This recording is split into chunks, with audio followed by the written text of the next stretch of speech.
Hey guys, today's video is getting us started with Chapter 9, Lesson 3, Side and Angle Relationships of Triangles. Our objective is 6.8a. I can extend previous knowledge of triangles and their properties to include the sum of angles of a triangle. Okay, first we're going to look at an isosceles triangle. So we know in an isosceles triangle we have two congruent sides, which we see here with our symbols. Okay, and what we're learning today is that the angles that are opposite the two congruent sides, so these are opposite, these are also congruent. Okay, so we know that side LM is equal to side NM. That's what they're saying. Okay, well, if that's true, then angle L is also equal to angle N. Okay, so the measure of angle L is the same as the measure of angle N. Okay, well, if that's true, then we can solve for variables if we know that the sides are equal.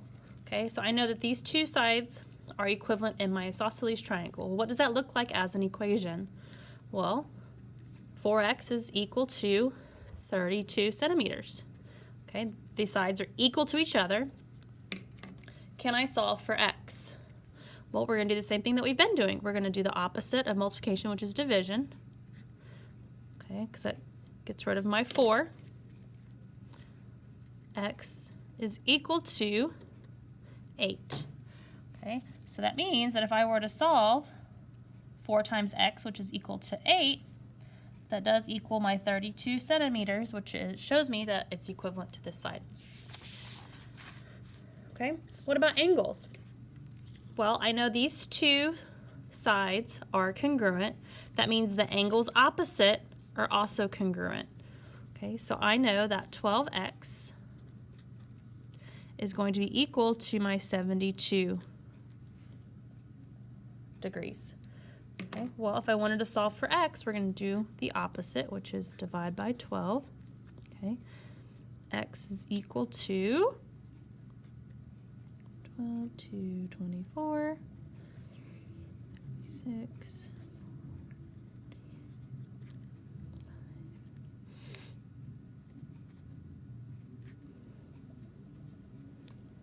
okay, x is equal to 6.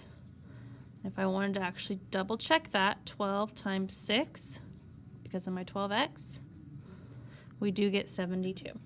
All right, what about with equilateral triangles?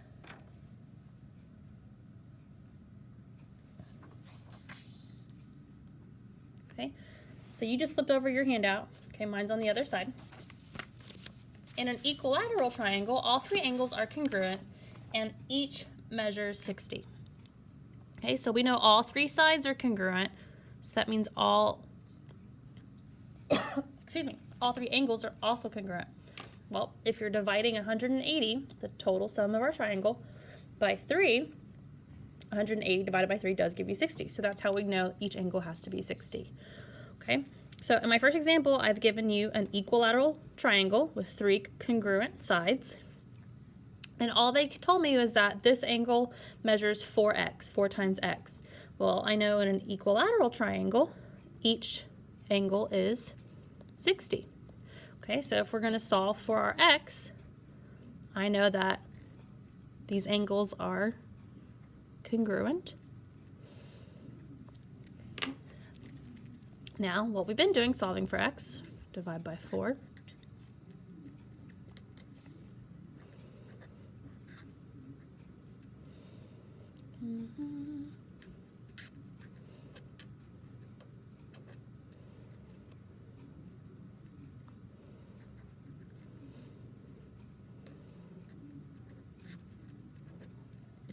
So I know x is equal to 15.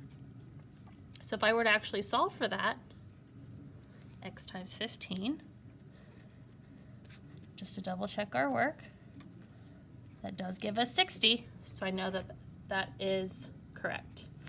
Okay, well, how does that work with our sides? Okay, we know in an equilateral triangle, all three sides are congruent. Okay, they told me one side is equal to 7 1/10 centimeters, and the other side is y plus 3 4/10 centimeters.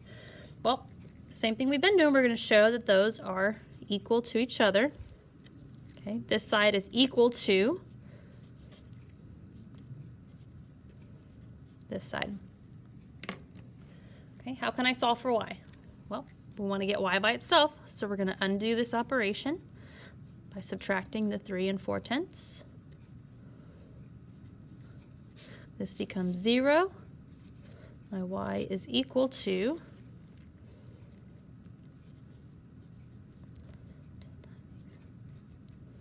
make sure you lined up your decimals, bring it down. 3 7/10. Okay, well, what if I double check that? If I do 3 7/10 plus 3 4/10, that should give me my 7 1/10.